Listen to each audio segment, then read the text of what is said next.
Hey, I'm Jessica with Electroline, and today I'm going to share a not so easy way to get a really pretty traditional smoky eye featuring the gorgeous Wayne Goss eyeshadow palette.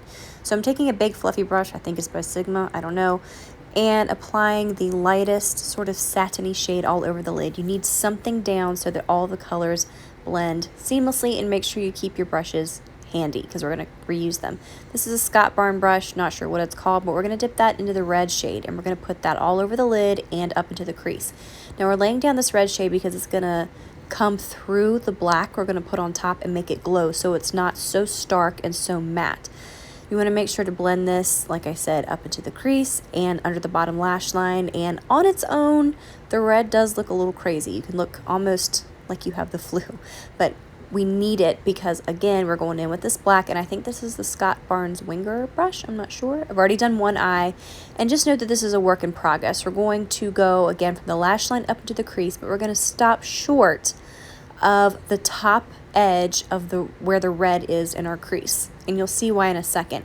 We want just the edge of that red to shine through. Now make sure you get a little bit of the black on the outer third of your bottom lash line, and this is what we look like so far. Now we're going to go back in with that brush we used for the red. You can dip in a bit and then just go around those edges. It's okay if it gets a little messy, but really try to keep that red tight into the black. And you can see we're starting to already get our glow. Now remember that first brush we used? You can dip that gently, lightly back into that original shade and go around the edges to really clean up and buff.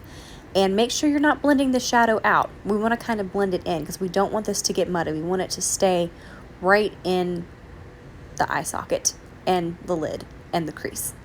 Now this is where it starts to get really fun. I'm going in with the black eyeliner, excuse me, and I'm just going at the base of my lashes. I'm not doing a wing, I'm not doing anything crazy, and I'm staying on the upper lash line.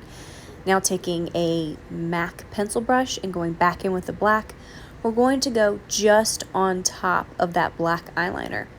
This is going to smoke it out by virtue of using a shadow on top of the liner as well as the brush, or letting the brush do all of the work for us.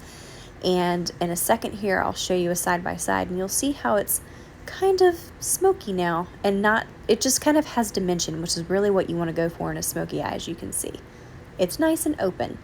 And I like to put a little bit of that on the bottom lash line too, that black, and there you go. That's it. Now I'm off to the grocery store, so hope you like that. See you soon.